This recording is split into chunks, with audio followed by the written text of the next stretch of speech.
برادران ملت اسلامیہ حاضرین محترم، السلام علیکم ورحمۃ اللہ وبرکاتہ۔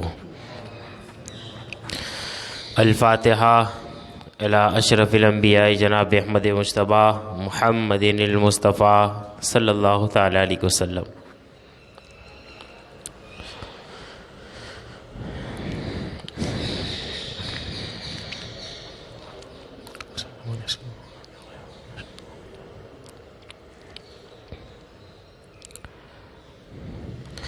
قال اللہ تعالی فی شان حبیبہ الکریم ان اللہ وملائکتہ یصلون علی النبی یا ایہا الذین آمنوا صلوا علیہ وسلموا تسلیما۔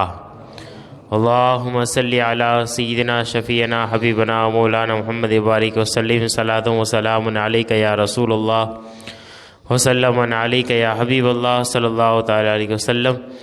سبحان ربک رب العزت عما یصفون وسلام علی المرسلین والحمد للہ رب العالمین۔ الحمد للہ الذی فضل سیدنا و نبینا مولانا محمدا علی العالمین جميعا وقامہ یوم القیامت للمذنبین المتلوثین الخطائین الہالکین شفیعا۔ وصلی اللہ تعالی وسلم وبارک علیہ وعلی کل من ہوا محبوب ومرضی اللدین صلاة تبقى وتدوم بدوام الملك الحي القيوم واشهد ان لا اله الا الله وحده لا شريك له ونشهد ان سيدنا ونبينا ومولانا محمدا عبده ورسوله اما بعد فاعوذ باللہ من الشیطان الرجیم بسم اللہ الرحمن الرحیم یا ایہا الذین آمنوا اتقوا اللہ وکونوا مع الصادقین۔ آمنت باللہ صدق اللہ المولانا العظیم وصدق رسولہ النبی الامین الکریم ونحن علی ذلک لمن الشاہدین والشاکرین والذاکرین والحمد للہ رب العالمین۔ غوث اعظم بمنے بے سر و ساما مدد قبلہ دی مدد کعبہ ایماں مدد بگردہ بے بلا افتاد کشتی ضعیفارے شکستارہ تو کشتی بحق کے خواجہ عثمان ہاروں مدد کن یا معین الدین چشتی۔ آئیے سب سے پہلے ہم اور آپ مل کر دستور اہل سنت و جماعت کے مطابق اپنے اور ساری کائنات کے مرکز عقیدت انیس بے کسا چار اساز درد مندہ فخر رسولہ مصطفیٰ جان رحمت شمع بزم ہدایت نوشہ بزم جنت گلے باغ رسالت جناب احمد مجتبیٰ سیدنا محمد المصطفیٰ ارواحنا فداء صلی اللہ تعالیٰ علیہ وسلم کی بارگاہ بے کس پناہ میں اپنی غلامی کا ثبوت دیں، بآواز بلند ہدیہ درود نچھاور کریں اور پڑھیں اللہم صلی علی سیدنا شفیعنا حبیبنا مولانا محمد بارک وسلم صلاۃ و سلام علیک یا رسول اللہ وسلم علیک یا نبی اللہ صلی اللہ تعالی علیہ وسلم۔ عرش حق ہے مسند رفعت رسول اللہ کی، عرش حق ہے مسند رفعت رسول اللہ کی، دیکھنی ہے حشر میں عزت رسول اللہ کی، دیکھنی ہے حشر میں عزت رسول اللہ کی، اور وہ جہنم میں گیا جو ان سے مستغنی ہوا، وہ جہنم میں گیا جو ان سے مستغنی ہوا، ہے خلیل اللہ کو حاجت رسول اللہ کی، ہے خلیل اللہ کو حاجت رسول اللہ کی، اے رضا خود صاحب قرائے مداح حضور۔ اے رضا خود صاحب قرائے مداح حضور، تجھ سے کب ممکن ہے پھر مدحت رسول اللہ کی، تجھ سے کب ممکن ہے پھر مدحت رسول اللہ کی۔ حضرات،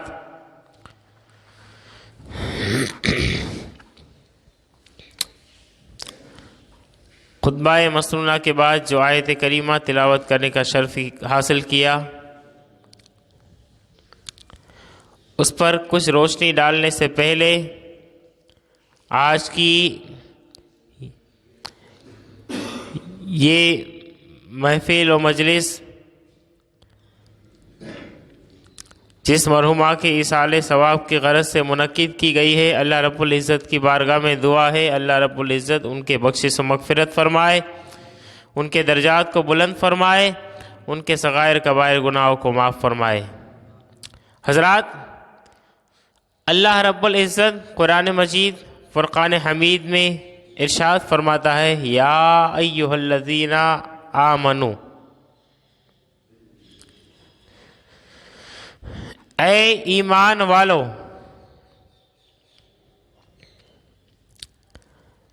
یہ اے ایمان والو جو لفظ ہے، یا ایھا الذین آمنو جو ہے، وہ قرآن مجید برہان رشید میں اللہ رب العزت نے کہیں ایک مرتبہ اے ایمان والو کہہ کر کے یاد فرمایا، اے ایمان والو کہہ کر کے یاد فرمایا۔ اب اے ایمان والوں سے مراد کیا ہے؟ ایمان والے کسے کہتے ہیں؟ ایمان والے کہتے کسے ہیں؟ اور اللہ نے کن لوگوں سے بات کی ہے، کن لوگوں سے خطاب کیا ہے؟ رب کا کلام کن لوگوں کو مخاطب کرتا ہے؟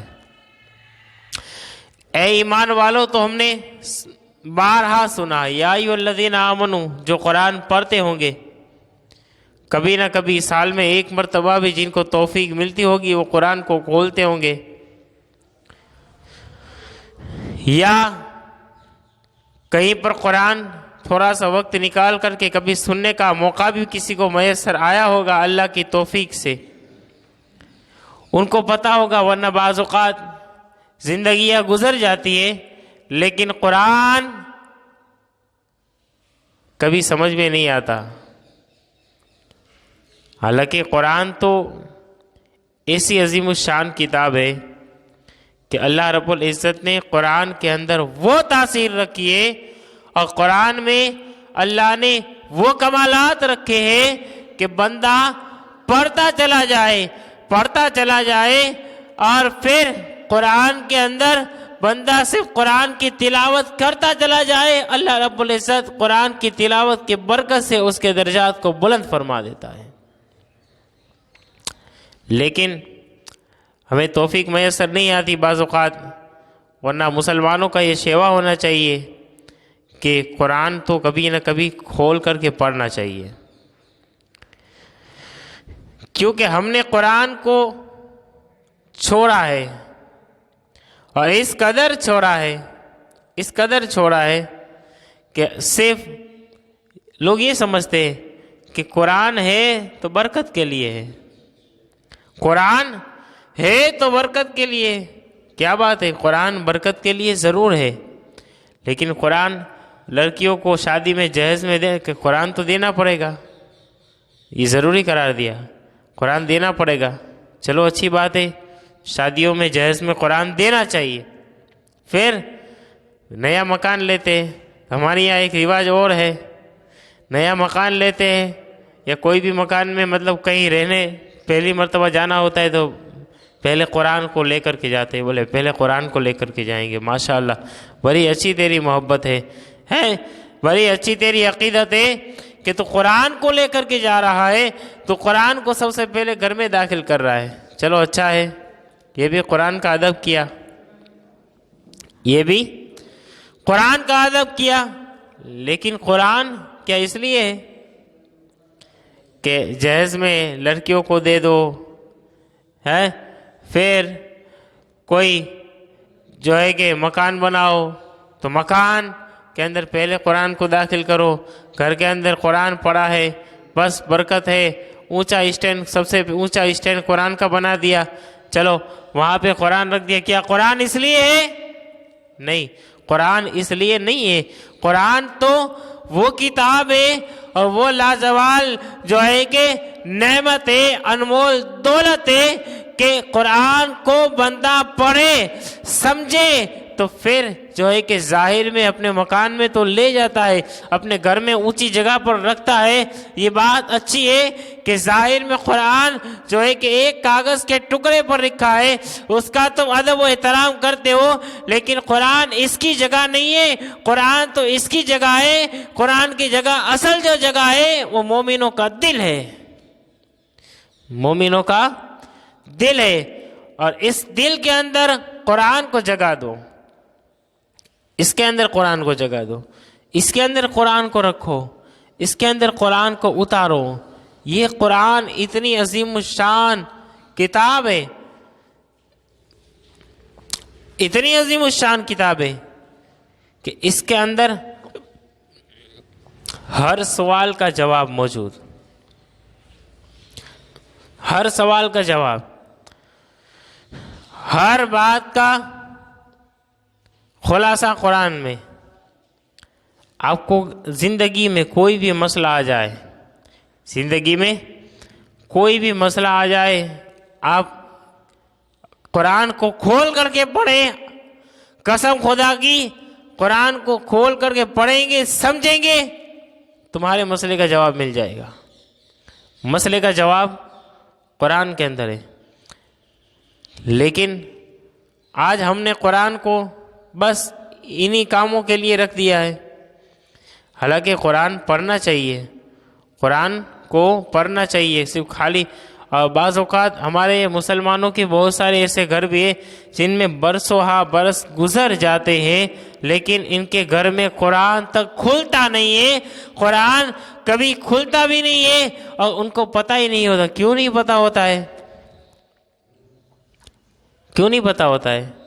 کیونکہ ہم نے قرآن آتا ہی نہیں ہے پڑھنا، قرآن پڑھنا آتا ہی نہیں ہے۔ اب پھر گھر والے ہی نہیں کھولیں گے تو ان کو دیکھ کر کے ان کی اولادیں کیسے کھولے گی قرآن؟ کہ ہمارے ماں باپ نے زندگی میں قرآن کبھی کھولا نہیں ہے، اتنے ہمارے ماں باپ نیک متقی و پرہیزگار تھے بیچارے ہیں، اتنے اچھے تھے کہ انہوں نے کبھی جو ہے کہ قرآن کھولا ہی نہیں ہے، قرآن کھولا نہیں ہے، ہم اس سے بھی آگے بڑھ جائیں گے، ہم کبھی قرآن کو چھوئیں گے بھی نہیں، ہم کبھی قرآن کو چھوئیں گے بھی نہیں۔ تو یہ حالات ہیں ہمارے، یہ حال ہے ہمارا۔ تو قرآن کو صرف رکھنا نہیں ہے بلکہ پڑھنا بھی ہے۔ پڑھیں گے تو فائدہ ہوگا، پڑھیں گے تو فائدہ ہوگا، اور آپ قرآن کی تلاوت کریں گے تو آپ کو اس کا ثواب ملے گا۔ لیکن ہم لوگ نے اتنا جو ہے کہ ہم لوگوں کا یہ بد عملی کی حد ہو چکی ہے کہ ہمیں دوسری بہت ساری چیزیں پڑھنے کا موقع ملتا ہے، وقت ملتا ہے، ٹائم نہیں ہوتا ہے، پھر بھی ہم نکال لیتے ہیں۔ کیوں؟ دن میں اخبار آتا ہے، اور بعض اوقات لوگوں کو اتنا نشہ ہوتا ہے کہ اخبار نہ ملے، ہم نے دیکھا ہے، وہ کہیں سے بھی ڈھونڈ کر کے لے کے آتے ہیں، اخبار کو پڑھتے ہیں۔ کیوں؟ یہ بھائی صاحب کو اخبار پڑھنا بڑا ضروری ہے، اخبار پڑھنا ضروری ہے۔ صبح کا ہماری صبح ہوتی نہیں جب تک ایک آدھی چائے نہ مل جائے اور ایک اخبار نہ مل جائے۔ غلط کہہ رہا ہوں؟ ہماری صبح ہوتی نہیں ہے، لیکن سنو، صبح اخبار پڑھنا چاہیے، انفارمیشن کے لیے، جنرل نالج کے لیے، حالات دیش کی خبر رکھنے کے لیے پڑھنا چاہیے۔ لیکن قسم خدا کی آج پھر سے حالات بگڑ رہے ہیں، تو لوگ یہ کہہ رہے ہیں کہ پھر وہ حالات آ رہے ہیں میاں اتنی مرتبہ رب کی طرف سے ہمیں جو ہے کہ بتایا گیا، سمجھایا گیا کہ سمجھو اب بھی وقت ہے، پھر ہم بدلتے نہیں ہیں۔ ہمارے اندر ان 2-3 سالوں کے اندر جو حالات ہمارے اوپر آئے اور جو خراب ہوئے، دیکھو کون بدلا؟ کسی کے اندر بدلاؤ آیا کوئی؟ وہی رفتار ہے۔ جب مسجدیں ہماری یہ بند تھی، کسی کو آنے کی پرمیشن نہیں تھی، تب سارے لوگ آتے تھے، کہا ہمیں آنے دو، اب تو کھلی، اب کیوں نہیں آتے ہو؟ تو حالات ہمارے اس حد تک چلے گئے کہ ہمیں جو ہے کہ دنیا کے اندر اتنے ہم مو ہو چکے ہیں کہ ہم نے قرآن کو بھی چھوڑ دیا، اللہ کے فرمان کو بھی چھوڑا، رسول اللہ کے فرمان کو چھوڑا، اور ہم نے جو ہے کہ دین اسلام کو اپنے اتنا جو ہے کہ پیچھے ڈال دیا، اپنی پیٹھ کے پیچھے ڈال دیا کہ ہمارے گھر کے اندر، ہمارے اپنے آپ کے اندر بھی کوئی اسلامی کردار، اخلاق، کوئی باتیں نظر نہیں آتی۔ تو ضرورت ہے کہ صبح اس انداز سے ہونی چاہیے کہ میری صبح ہوتی نہیں جب تک قرآن پاک کی جو ہے کہ قرآن کا جو دل ہے، اور اس دل کو میں اپنے دل کے اندر جگہ نہیں دیتا ہوں، یعنی سورہ یاسین کی تلاوت نہیں کرتا ہوں، تب تک میری صبح نہیں ہوتی۔ ایسا کہا کریں، صبح اٹھ کر کے سورہ یاسین کی تلاوت کرو، سورہ یاسین کی تلاوت کرو، پھر گھر کے اندر خیر و برکت کا نزول دیکھو گے، گھر کے اندر برکتوں کی بارش دیکھو گے کہ تم تو جو ہے کہ تمہارا گھر تو برکت والا ہو جائے گا، تمہارے ارد گرد پڑوسی میں جتنے گھر ہوں گے اللہ سارے گھروں میں برکت عطا فرما دے گا۔ یہ سورہ بقرہ کی فضیلت بھی ہے۔ سورہ بقرہ کی جو قرآن کی عظیم الشان سورہ ہے، سورہ بقرہ 2.5 سپارے کی سورت ہے، 2.5 سپارے کی، اور ہم لوگ پڑھنے جاتے ہیں، کوئی مطلب کہ کسی کے گھر میں پڑھانا ہوتا ہے تو پڑھنے جاتے تو وہ سورہ بقرہ، کیونکہ جو لوگ جانتے ہیں وہ ضرور اپنے گھر میں تلاوت کراتے ہیں، یا آپ خود بھی کر سکتے ہیں۔ آپ صحیح نہیں پڑھ سکتے، کسی عالم دین کو آپ بلا کر کے گھر میں سورہ بقرہ پڑھائیں، سورہ بقرہ کی تلاوت کرائیں۔ فائدہ کتنا ہے جانتے ہو؟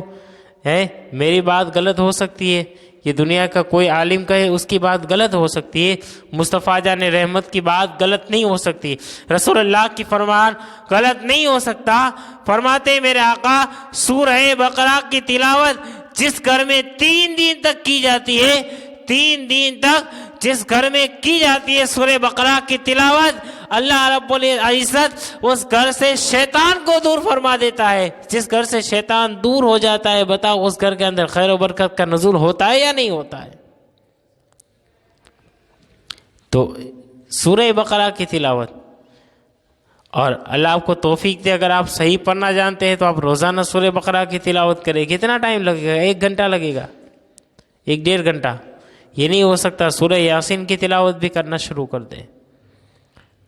تو قرآن کو پڑھنے کا معمول بنائے، آپ عادت بنائے، جتنا آتا ہے آپ پڑھنے کا معمول بنائے، اور پھر آپ ایک شخص تھا جو اس کا انتقال ہو گیا، تو اس کا انتقال ہو گیا، اللہ رب العزت نے اس کی بخشش و مغفرت فرما دی۔ اللہ رب العزت نے اس کی بخشش و مغفرت جب فرما دی تو کسی نے اس کو خواب میں دیکھا تھا، تو اس کو خواب میں دیکھ کر کے کہا کہ تو کوئی اتنا پڑھا لکھا نہیں تھا، اللہ نے تجھے یہ مقام و مرتبہ کس لیے، کس وجہ سے عطا فرمایا؟ کس وجہ سے عطا فرمایا؟ تو کچھ اتنا زیادہ پڑھا لکھا نہیں ہے، اس کے باوجود یہ کیا ہے؟ یہ کیا ہے؟ تو پھر جب اس کی آنکھ کھلی تو اس نے جو ہے کہ اس شخص کے گھر کی تلاش کی کہ اس کا گھر کہاں ہے، اور گھر پہ پہنچا، اس کی بیوہ کو اس نے پوچھا، کہا کہ تمہارا شوہر کون سا ایسا عمل کرتا تھا، کون سا ایسا عمل کرتا تھا جس کی وجہ سے اللہ رب العزت نے اس کی بخشش و مغفرت فرما دی؟ کا ظاہر میں تو کوئی ایسا عمل نہیں تھا، اس کی عام لوگوں کی زندگی ہوتی اس طریقے سے، کام دھندا اور عبادت و ریاضت کچھ تھی، باقی ایسی کوئی مطلب کہ اتنا متقی پرہیزگار نہیں تھا۔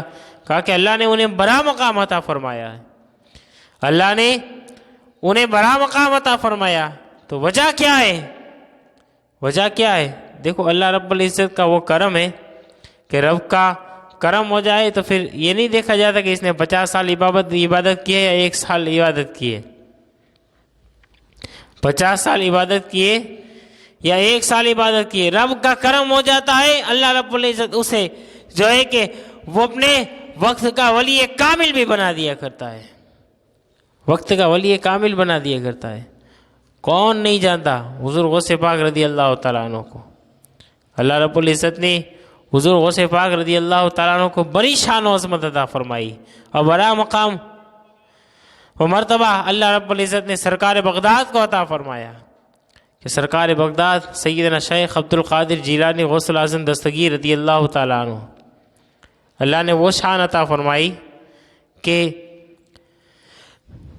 کسی شخص کے اوپر غوث اعظم اپنی توجہ ڈال دیتے تھے، اپنی نظر عنایت ڈال دیا کرتے تھے، نظر عنایت ڈال دیا کرتے تھے، اللہ رب العزت اسے اپنے وقت کا ولی کامل بنا دیا کرتا تھا، وقت کا ولی کامل۔ ایک چور آیا تھا، چور کا واقعہ آپ نے سنا ہوگا، ایک چور آیا تھا غوث پاک کے دربار میں، چوری کرتے کرتے پہنچ گیا۔ اب جب پہنچ گیا رات کا وقت تھا اور انہوں نے یہ سوچا کہ ہم غوث پاک کے دربار میں چوری کرنے آ تو گئے، اب وہ آ گیا، اس نے سارا مال جمع کر لیا، جب سب کچھ کمپلیٹ کر کے وہ جانے کی تیاری کرنے لگا تو ادھر غوث اعظم دستگیر رضی اللہ تعالیٰ عنہ تہجد کا وقت ہو گیا، غوث اعظم اٹھ گئے۔ بولو سبحان اللہ۔ ولی اللہ کے ولی ہوتے ہیں وہ تہجد گزار بھی ہوتے ہیں، اٹھ گئے۔ اب جب اٹھے تو اچانک دروازے پہ کسی نے دستک دی، یہ چھپ گیا، یہ جو تھا وہ دیوار کی آڑ میں کپڑا رکھ کر کے چھپ گیا۔ کہا غوث پاک، غوث پاک اپنے زمانے میں اتنے مشہور تھے، آدمی ان کا نام لے کر کے جو ہے کہ کانپ جایا کرتا تھا، یہ غوث اعظم، اور ان کی ہمت دیکھو، یہ گھر میں پہنچ گیا چوری کرنے کے لیے، غوث اعظم کے کاشانہ اقدس میں پہنچ گیا چوری کرنے کے لیے۔ اب یہ چھپا، کانپ رہا ہے، ڈر رہا ہے، کرے تو کرے کیا، کرے تو کرے کیا؟ غوث پاک اب پکڑ لیں گے، اور پھر جب غوث پاک جس کو پکڑتے اس کا حال کیا کرتے؟ سوچ رہا ہے، رو رہا ہے، اللہ کی بارگاہ میں دعا کر رہا ہے، گریہ وزاری کر رہا ہے، مولا تو مجھے غوث اعظم سے بچا لے، اگر وہ مجھے پکڑ لیں گے پتہ نہیں میرے ساتھ کیا کریں گے، میرا حال کیا ہوگا، میں ان کے سامنے کھڑا نہیں رہ سکتا ہوں، میں ان کا سامنا نہیں کر سکتا ہوں۔ وہ رو رہا ہے، گریہ وزاری کر رہا ہے، اللہ کی بارگاہ میں سچے دل سے توبہ کر رہا ہے، توبہ و استغفار کر رہا ہے۔ ادھر چھپائے دروازے پہ کسی نے دستک دی، دروازے پر کسی نے دستک دی، اندر سے غوث اعظم نے کہا بھائی کون ہے؟ جواب آیا میں خضر ہوں، خضر ہوں۔ تو بتایا کیا کام ہے، کس کام سے آئے ہو؟ کہا فلاں بستی میں ایک اس علاقے کا جو کتب تھا اس کا انتقال ہو گیا ہے، اس علاقے کا جو کتب تھا ان کا انتقال ہو گیا ہے، اور یہ کتب جو ہوتے ہیں وہ ولایت کی قسموں کے اندر ایک قسم ہے کتب، جیسے ابدال ہے، غوث ہے، خواجگیت ہے، یہ ایک کتب، ایک درجہ ہے ولایت کا، ولایت کا ایک درجہ ہے۔ کہا فلاں بستی میں کتب جو اس علاقے کے تھے ان کا وصال ہو گیا ہے، کہ جلدی سے کسی کو بھیجو، اس کی ڈیوٹی لگاؤ۔ غوث پاک نے کہا کہ بھئی صبح ہوئے گی، انتظام کر دیا جائے گا، ابھی جاؤ، صبح ہوگی انتظام کر دیا جائے گا۔ لیکن کتب، پہلے آپ کو یہ بات یہاں سے کلیئر کر کے بتا دوں کہ کتب جو ہوتا ہے اللہ رب العزت انہیں وہ شان عظمت عطا فرماتا ہے کہ ان کی دعا سے اللہ رب العزت پورے علاقے کے اندر رحمت و نور کی بارش کا نزول فرماتا ہے۔ تو کتب جو ہے، اب پھر خواجہ وہ خضر علیہ السلام جو آئے تھے تو انہوں نے کہا کہ بھئی صبح ہوگی تب تک بستی والے کے اوپر کوئی جو ہے کہ تکلیف آئی، پریشانی آئی، اللہ کا عذاب آ گیا، تو پھر اس کے ذمہ دار کون ہے؟ اس کا ذمہ دار کون ہے؟ کہا نہیں، جلدی سے اس کا انتظام کرو، جلدی سے اس علاقے کے کتب کا انتظام کرو، جلدی سے اس علاقے کے اندر کسی کی ڈیوٹی لگاؤ۔ غوث پاک دستگیر رضی اللہ تعالی عنہ دریائے کرم جوش میں آیا، کیونکہ ولی وہ ہوتا ہے اللہ رب العزت ان کے سامنے ساری چیزوں کو کھول دیا کرتا ہے، اور ان کی نگاہوں سے کوئی چھپا ہوا نہیں ہوتا ہے۔ وہ دنیا میں کوئی کسی جگہ ہوتے ہیں، وہ چاہتے ہیں، ان کی نگاہ میں وہ تاثیر ہوتی ہے کہ اللہ رب العزت ان کی نگاہوں کے سامنے رکھ دیا کرتا ہے۔ اور حضور غوث پاک کی شان تو بڑی اللہ جو ہے کہ یہ عام ولی کی بات ہے، لیکن غوث اعظم کی شان تو افضل و اعلیٰ ہے، اس سے ممتاز ہے۔ خود فرماتے ہیں اللہ رب العزت نے عبد القادر کو وہ شان عطا فرمائی ہے کہ عبد القادر ساری دنیا کو اس طریقے سے دیکھتا ہے جیسے بندہ اپنے ہاتھ کی ہتھیلی میں رائے کے دانے کو دیکھتا ہے۔ اللہ رب العزت نے عبد القادر کو وہ کمال عطا فرمایا، یہاں بیٹھے بیٹھے پوری دنیا کا ملاحظہ فرماتا ہے۔ تو یہ غوث اعظم دستگیر رضی اللہ تعالیٰ کی شان ہے۔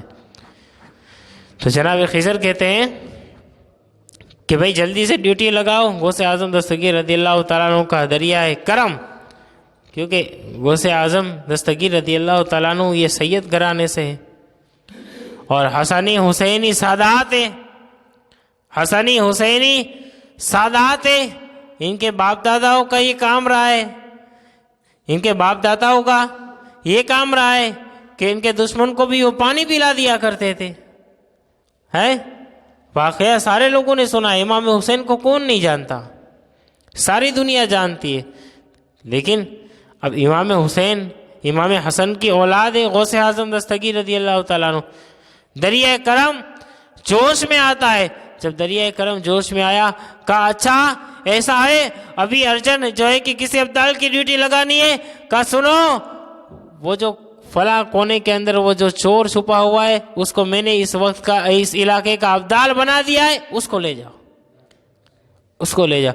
وہ چور جو چھپا ہوا تھا وہ باہر نکلا، کہا حضرت زندگی بھر چوری کی، زندگی بھر چوری کی، کوئی نیک عمل نہیں کیا، اور آپ مجھے ایسی ڈیوٹی لگا رہے ہیں، میں ابدال، میں کوئی نیک انسان کے قابل نہیں ہوں۔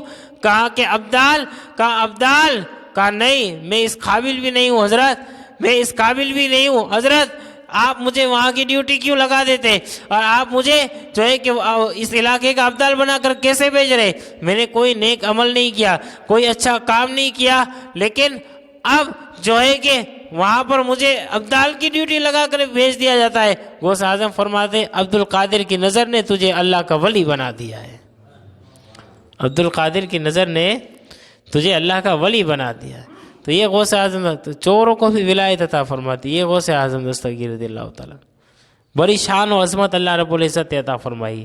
غوث اعظم 11ویں شریف کا مہینہ تھا، تو غوث اعظم دستگیر رضی اللہ تعالیٰ عنہ بڑی شان والے ہیں، اور حضور غوث اعظم دستگیر رضی اللہ تعالیٰ عنہ کو اللہ نے وہ شان، وہ مقام، وہ مرتبہ عطا فرمایا ہے کہ آپ کے دربار میں جو شخص آتا، جس پیاس کو لے کر کے آتا، یعنی کہ جس پیاس کو لے کر کے آتا، یعنی اس کے دل میں جو ہوتا، سیدنا شیخ عبد القادر جیلانی رضی اللہ تعالیٰ عنہ اس کے دل کو اس کے دل کے حالات جان کر کے اسے عطا فرما دیا کرتے تھے۔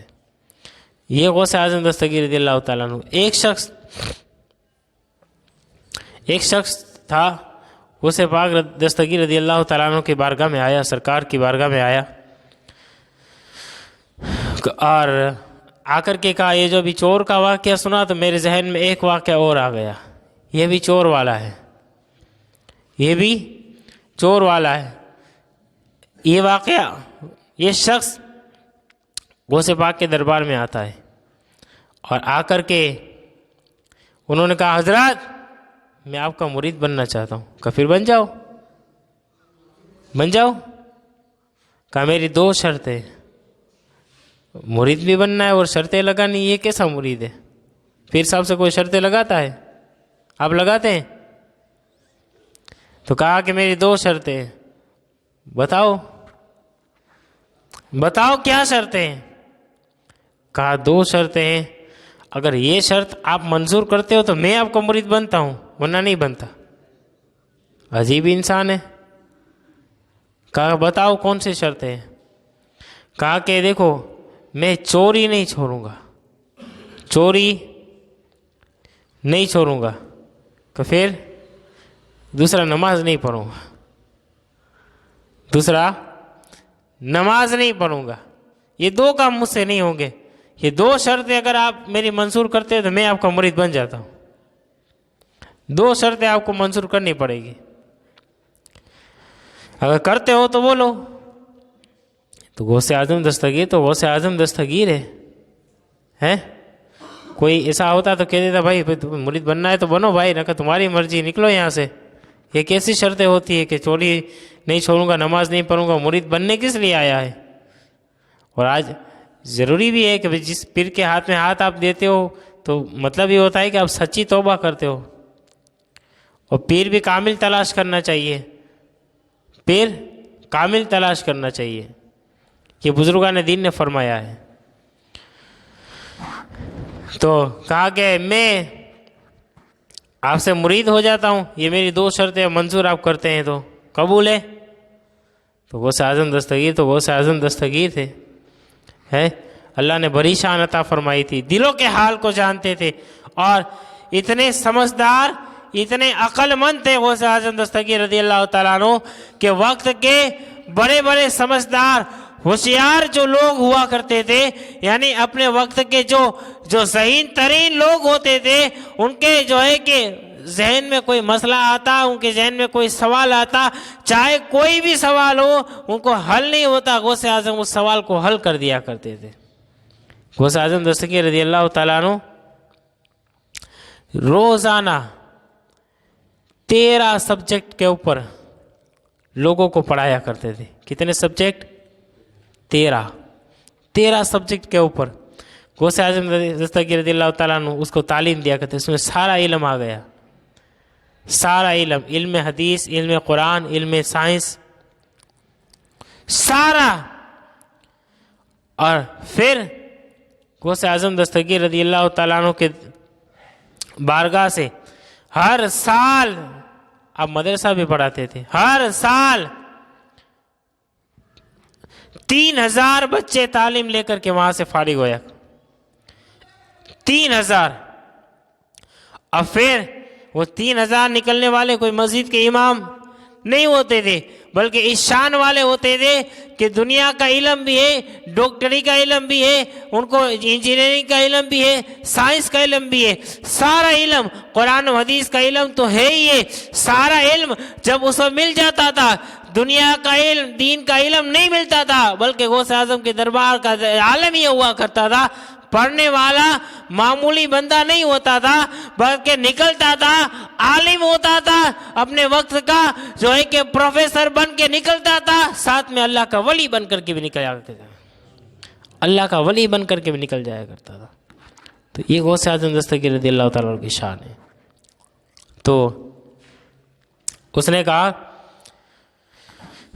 کہ بھائی میری 3 شرطیں اگر آپ کو منظور ہے، 2 شرطیں، تو میں آپ کا مرید ہو جاتا ہوں۔ تو غوث اعظم دستگیر تو غوث اعظم دستگیر ہے، جن کے دربار سے اتنے سارے لوگ، اللہ نے ان کو کیا دماغ عطا فرمایا ہوگا، کیا ذہن عطا فرمایا ہوگا۔ تو کہا کہ بھائی میری بھی ایک شرط ہے۔ کہا آپ کی شرطیں کیا ہے؟ کہا ایک شرط میری مان لے، میں تیری 2 شرطیں مان لیتا ہوں، چلو تو نماز بھی نہ پڑھ، ٹھیک ہے، اور چوری بھی کرنا، لیکن میری ایک شرط تو مان لے پھر مرید ہو جا. بولے کیا؟ کہا تجھے کچھ نہیں کرنا، تجھے کچھ نہیں کرنا، صرف ٹائم ہو تو اذان دینا ہے. اذان کا ٹائم ہو تو جہاں بھی ہو تجھے اذان دے دینی ہے، تجھے اذان دے دینی ہے. کہا پھر نماز نہیں پڑھوں گا؟ کہا کوئی نماز نہیں پڑھنا کوئی بات نہیں، لیکن اذان دے دینا، اذان دے دینا. ٹھیک ہے. اب اس کی ڈیوٹی اذان دینے، اس نے کہا ٹھیک ہے بھائی اذان ہی دینی ہے نا، اس میں 2 منٹ کا ٹائم لگتا ہے، 5 منٹ کا زیادہ سے زیادہ، اذان دے دوں گا، نماز نہیں پڑھوں گا. اور چوری تو چھوڑنی نہیں ہے، چوری تو کرنی ہے کیونکہ اپنی شرط ہے. ٹھیک ہے. مرید ہو گیا. اب اذان کا ٹائم آتا اذان دے دیتا، عصر میں، مغرب میں، ظہر میں، فجر میں، سب اذان کا ٹائم ہوتا اذان دے دیتا. اب ہوا یہ کہ اذان کا ٹائم ہوتا ان کو اذان دینی رہتی، اذان کا ٹائم ہوتا تھا ان کو اذان دینی رہتی تھی. اب وہ کرے کیا؟ کہا کہ اذان کا ٹائم ہو رہا ہے، اذان دینی ہے. اب چوری کرنے جانے کا ٹائم بھی نہیں ملتا، چوری کرنے جائے کیسے؟ عصر کی اذان دے کر کے کمپلیٹ ہوتے، کہیں ادھر ادھر جائے تو مغرب کی اذان کا ٹائم ہو جاتا ہے، تو پھر اذان دینی پڑے گی. کیوں؟ غوث پاک سے وعدہ کیا ہے، یہ غلط نہیں ہو سکتا، وعدہ کیا ہے اذان تو دینی پڑے گی، اذان تو دینی پڑے گی. اب مغرب سے پھر عشاء کا ٹائم کتنا رہتا ہے کہ نہیں؟ پھر اذان دینی پڑے گی. تو کرے کیا؟ کہا اذان، اب جو ہے کہ اذان دینے میں لگ گیا. گھر سے بیوی نے بولا، کہا گھر میں کھانے کے لیے کچھ نہیں ہے، کچھ کما کے لاؤ. تو اس نے سوچا کہاں کرے کہاں کرے گا. ٹھیک ہے، بولے کہ اب رات کا یہ ٹائم اچھا ہے، بولے عشاء سے فجر تک یہ لمبا ٹائم ہے، عشاء سے فجر تک یہ لمبا ٹائم ہے. کہا ہاں ہم لے آئیں گے. اس نے ذہن میں پورا پلان بنا، کہا رات کو نکلیں گے چوری کرنے اور خوب مال جمع کر کے چوری کر کے ہم آئیں گے رات کو. کیوں؟ رات میں تو کوئی اذان دے نہیں رہی تھی، رات میں کوئی اذان دے نہیں رہی تھی. لیکن اس کی ایک شرط تھی، اس کا ایک معمول تھا کہ بھائی تجھے اذان دینی ہے، اذان کا ٹائم ہو. تو کہا ٹھیک ہے. اس نے یہ شرط منظور کر لی تھی. غوث پاک نے اس کی 2 شرطیں مان لی تھی، غوث پاک نے اس کی 2 شرطیں مان لی تھی. اب رات کا وقت ہوا، وہ چوری کرنے نکلا، کسی اچھے امیر ترین کے مکان پہ پہنچ گیا، بہت پیسے والا تھا. ایک کمرے میں گیا، وہاں کا دروازہ توڑ کر کے دوسرے کمرے میں گیا، پھر دروازہ توڑ کر کے تیسرے کمرے میں گیا، مین کمرے تک پہنچ گیا. تیجوری آئی، تیجوری کھولی، توڑا پھوڑا سب کچھ کمپلیٹ کیا. وہاں سے سونا چاندی داگینے سب کچھ، ہیرے جواہرات جتنا کچھ تھا قیمتی. اس نے دل میں سوچا کہاں بڑا مالدار ہو گیا، بہت مال ہاتھ آیا، سارا مال اس نے لے لیا، جمع کر لیا، ایک کپڑے میں بھر لیا، سب کچھ ایک گٹھری بنائی. ایک گٹھری بنا کر کے جو ہے کہ کمپلیٹ ہو کر کے اس نے کہا کہ اب جو ہے کہ بھاگنے کی تیاری کی جائے. کیوں؟ ان قریب صبح ہونے والی ہے، اب بھاگا جائے. وہ تیاری کر کے جب نکلنے کا ٹائم آیا، دروازے پر پہنچا، فجر کی اذان کا وقت ہو گیا. دروازے پر پہنچا، فجر کی اذان کا وقت ہو گیا. کیونکہ وعدے کا پابند تھا، فجر کی اذان کا وقت ہو گیا. وہ دروازے پہ کھڑے ہو کر کے اللہ اکبر اشہد ان لا الہ، زور زور سے اذان دینے لگا. تو زور زور سے اذان دینے لگا، گھر والے سارے اٹھ گئے، گھر والے سارے اٹھ گئے. کہ یہ اذان دے رہا ہے، اذان دے رہا ہے. گھر والے سارے اٹھ گئے کہ کون آ گیا ہمارے گھر میں؟ اللہ کا ولی جو اذان دے رہا ہے، اذان دے رہا ہے. اب اذان دینے لگا، گھر والے سارے جب اٹھ کر کے باہر آئے، دیکھا، کہا کہ اذان جب کمپلیٹ ہو گئی، لوگ آگے بڑھے، ہاتھ چومنے لگا. حضرت، کہا حضرت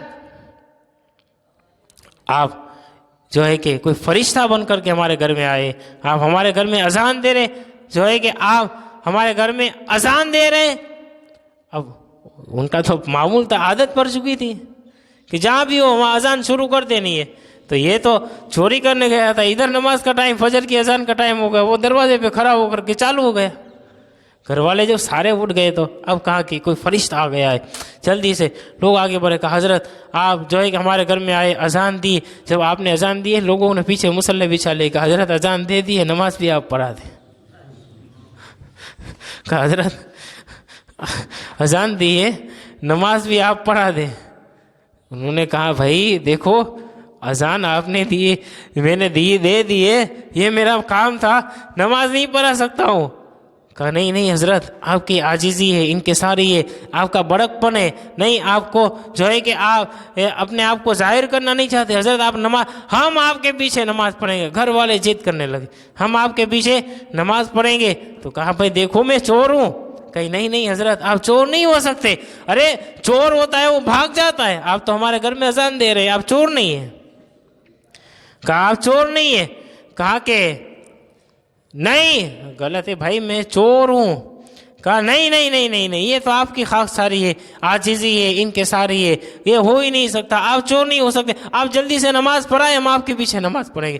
انہوں نے کہا یار مجھے کچھ آتا نہیں ہے، یہ صرف اذان سیکھی ہے اور یہ لوگ میرے پیچھے پڑھیں، نماز پڑھائیں۔ ادھر کا حال دیکھے، سبحان اللہ کہے سیدنا شیخ عبد القادر جیلانی دستگیر غوث اعظم دستگیر رضی اللہ تعالیٰ عنہ کے دربار کا حال ہے۔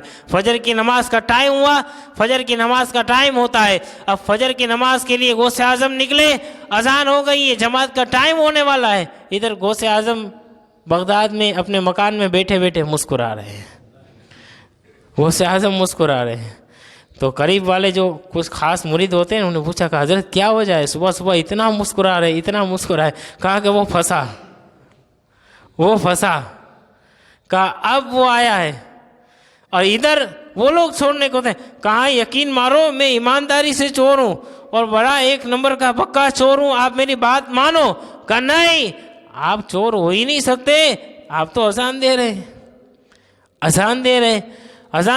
ادھر غوث اعظم مسکرا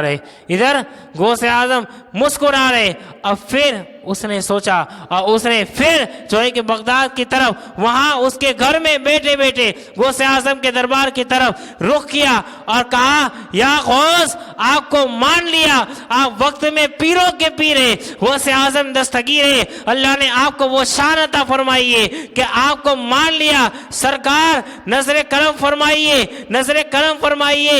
ادھر سے غوث اعظم نے بغداد میں بیٹھے بیٹھے ایک توجہ فرمائی، اس چور کو اسی کے گھر کے اندر ولایت بھی عطا فرما دی، اسی کے گھر میں ولایت بھی عطا فرما دی۔ اب جب ولایت عطا فرما دی، اس کے گھر میں بیٹھے وہاں ولایت، اور کہا کہ پھر اس نے کہا غوث اعظم آپ کو مان لیا، اب میں سچے دل سے توبہ کرتا ہوں، آج سے چوری بھی بند اور ہر وقت کی نماز بھی پڑھوں گا۔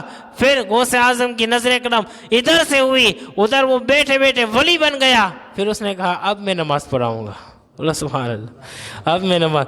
تو یہ غوث اعظم کی شان ہے، یہ غوث اعظم کی شان ہے، چاہے کتنے بھی مطلب کہ سوچنے والے غور و فکر کرنے جیسے بھی آ جائے، لیکن غوث اعظم ایسا نوازتے، ایسا کرم فرماتے، بندہ سوچ بھی نہیں سکتا ہے، غوث اعظم ایک لمحے میں اس کی تقدیر کو بدل دیا کرتے ہیں، ایک لمحے میں تقدیر بدل دیا کرتے۔ تو یہ غوث اعظم کی شان ہے۔ بات کہاں سے شروع ہوئی تھی؟ اللہ رب العزت چاہے تو ایک آن میں اسے کہاں سے کہاں پہنچا دیتا ہے، اس کو کوئی لمبے چوڑے سجدے کی ضرورت نہیں ہے، لیکن ہاں چاہیے کہ بندہ سجدہ جو کرے دل سے کرے۔ اس کا مطلب یہ نہیں کہ ہم وہ اسی کا انتظار کرتے رہے، نماز بالکل نہ پڑھے، نماز تو پڑھنی ہے ہر حال میں، اس کا انتظار نہ کرتے رہے۔ تو غوث اعظم دستگیر رضی اللہ تعالیٰ کو وہ جو واقعہ سنا، اور پھر ہم پہنچے تھے وہ واقعہ، وہ شخص جس کا انتقال ہو گیا، اس کی بیوی کے پاس آیا جس نے اس کو دیکھا تھا، کہا کہ اس کا کون سا ایسا عمل تھا، ایسا کون سا اس کا عمل تھا کہ جس کی وجہ سے اتنا بڑا مقام مرتبہ پایا، کہ ظاہر میں کچھ عمل نہیں تھا، عام روٹین کی طرح وہ زندگی گزارتا تھا۔ ہاں ایک عمل ایسا تھا، ایک عمل ایسا اس کا عمل تھا کہ جس کا جو ہے کہ کوئی جواب نہیں تھا۔ کہا کیا؟ کہا روزانہ وہ صبح قرآن کو کھولتا، قرآن اسے پڑھنا نہیں آتا تھا، وہ ان پڑھ تھا، وہ قرآن پڑھ نہیں سکتا تھا، لیکن وہ کھولتا، قرآن کے ہر صفحے میں ہر آیت پہ اپنی انگلی کو گھماتا، روتا جاتا اور کہتا مولا مجھے پڑھنا نہیں آتا، لیکن میرا ایمان عقیدہ یہ ہے کہ جو اس کے اندر لکھا ہے بالکل صحیح لکھا ہوا ہے، جو اس کے اندر لکھا ہے بالکل صحیح لکھا ہے، اور یہ روزانہ اس کا معمول تھا، تھوڑی دیر قرآن کو کھولتا، لے کر کے بیٹھتا، قرآن کے ورق کو گھماتا رہتا، قرآن کے ورق کو پلٹتا رہتا اور یہ کہتا رہتا، انگلی گھماتا رہتا، مولا مجھے آتا نہیں ہے لیکن جو اس میں لکھا ہے یہ تیرا کلام ہے، یہ سارا کچھ صحیح ہے، میں اس کو دل سے مانتا ہوں، تسلیم کرتا ہوں کہ یہ ادا ہے، اور یہ ادا اللہ کو اتنی پسند آئی، اللہ نے اسی ایک ادا کے صدقے میں اس کی بخشش و مغفرت فرمائی۔ تو یہ اللہ کا کرم ہوتا ہے، اور پھر اللہ اپنے ولیوں کو وہ شان و مقام و مرتبہ عطا فرماتا ہے، اور اللہ اپنے نیک بندے کو وہ کمالات عطا فرماتا ہے کہ جنہوں نے اپنی زندگی کے اندر ایسا ایسا کام کیا ہے، لوگوں کو وہ قرآن کی تعلیم دی ہے۔ تو پھر ہماری بات چلی تھی قرآن سے، قرآن سے ہم نے شروع کیا تھا کہ قرآن اتنی عظیم شان کتاب ہے کہ ہم قرآن کو پڑھیں، اور معمول یہ بنائے قرآن کو پڑھنے کا، تھوڑا بہت آپ کے پاس جتنا وقت رہتا ہے تھوڑا وقت نکال کر کے صرف قرآن کو آپ کھول کر کے بیٹھیں، قرآن کو آپ کھول کر کے بیٹھیں، اور قرآن ایسی کتاب ہے، قرآن کوئی معمولی کتاب نہیں ہے، ایسی کتاب ہے قرآن کہ جس کو آپ پڑھیں گے ثواب ملے گا تو ملے گا ہی ملے گا، لیکن قرآن ایسی کتاب ہے کہ قرآن کو آپ دیکھیں گے، اس کی زیارت کریں گے، پھر بھی اللہ آپ کو ثواب عطا فرمائے گا۔ پڑھیں گے نہیں، زیارت کریں گے، صرف دیکھیں گے تو قرآن کو دیکھنے کا بھی ثواب ہے، تو جس کے دیکھنے میں ثواب ہو اس کے پڑھنے کا کتنا ثواب ہوگا، اس کے پڑھنے میں کتنا ثواب ہوگا۔ ہر حرف کے اوپر 10 نیکیاں، ہر حرف کے اوپر، یعنی الف لام میم، یہاں سے شروعات ہوتی ہے سورہ فاتحہ کے بعد سورہ بقرہ، الف لام میم، یہ 3 حرف ہو گئے، الف لام میم۔ بندہ کوئی اتنا ہی تلاوت کر لے الف لام میم، اللہ اسے 30 نیکیاں عطا فرما دیتا ہے۔ تو یہ تو فضیلت کی بات ہوئی، لیکن قرآن کے پڑھنے کا تو ثواب ہے، لیکن قرآن کو ہمیں سمجھنا بھی چاہیے، قرآن کو ہمیں سمجھنا بھی چاہیے کہ قرآن ہمیں بتاتا کیا ہے، قرآن ہمیں بتاتا کیا ہے، اور قرآن سے ہمیں کیا علم حاصل کرنا چاہیے۔ آج سب سے اہم جو ہے یہ ہے کہ ہمارے یہاں نالج ایجوکیشن کی بہت کمی ہے، اور یہ 0 کے برابر اب چونکہ ہو چکا ہے، کیونکہ قرآن کو بعض اوقات لوگ یہ سمجھتے پڑھ لیتے ہیں، اور لوگ یہ کہتے ہیں کہ پڑھ تو لیتے ہیں، پڑھ تو ہم لیتے ہیں، تو پڑھ لیتے ہیں، لیکن کم سے کم آپ تھوڑا سا وقت نکال کر کے سمجھنے کی بھی کوشش کریں۔ اسکول میں کالج میں جو آپ جاتے ہیں، جو سبجیکٹ پڑھایا جائے صرف آپ کو اس کو یاد کر لے، فرق نہیں پڑتا، کیونکہ جب تک آپ اس کو سمجھیں گے نہیں تب تک آپ کو یہ کوئی کام آنے والا نہیں ہے۔ تو سمجھنا یہ بڑا ضروری ہے، سمجھنا یہ بڑا ضروری ہے، اور جب تک ہم اسے سمجھیں گے نہیں تب تک ہم اس سے اصل فائدہ حاصل نہیں کر سکتے۔ تو قرآن کو پڑھنے میں بڑا ثواب ہے، لیکن تھوڑا سا اس کا ترجمہ لے کر کے کنز الایمان جو ہے کہ اس کا ترجمہ سرکار اعلیٰ حضرت نے لکھا ہے، اس کو بھی آپ کبھی جو ہے کہ بازار سے خریدیں، اور خرید کر کے اس کو بھی پڑھنے کی کوشش کریں کہ ذالک الکتاب لا ریب فیہ، الف لام میم، ذالک الکتاب لا ریب فیہ، اس کا مطلب کیا ہے؟ تو آپ کے دل کے اندر اور ایمان تازہ ہو جائے گا، آپ کو پتہ چلے گا کہ میں جس قرآن کو پڑھ رہا ہوں اللہ نے اس کے اندر کتنا کچھ عطا فرما دیا ہے، کتنا کچھ عطا فرما۔ تو قرآن کو پڑھنا بھی چاہیے، سمجھنا بھی چاہیے، قرآن کو سمجھنا بھی چاہیے، اور جب سمجھیں گے وہ پڑھیں گے تو آپ کو ڈبل ثواب ملے گا، ڈبل ثواب ملے گا، کیونکہ آپ سمجھیں گے پڑھیں گے تو آپ کی سمجھ میں کچھ آئے گا، پتہ چلے گا نا، اقیم الصلاۃ، نماز قائم کرو، قرآن میں اللہ نے بار بار جب آپ پڑھیں گے تو آپ پھر پابند بن جائیں گے، نیک بن جائیں گے، تو آپ کو اس کا ثواب الگ سے ملے گا کہ اللہ رب العزت کے اس کلام کو آپ نے پڑھا، سمجھا اور اس کے اوپر عمل کیا، اس کا بھی ثواب اللہ عطا فرما دے۔ تو ہمیں چاہیے کہ ہم قرآن کو پڑھیں، سمجھیں، اس کے اوپر عمل کریں اور آگے اپنی زندگی کے اندر اتارنے کی کوشش کریں۔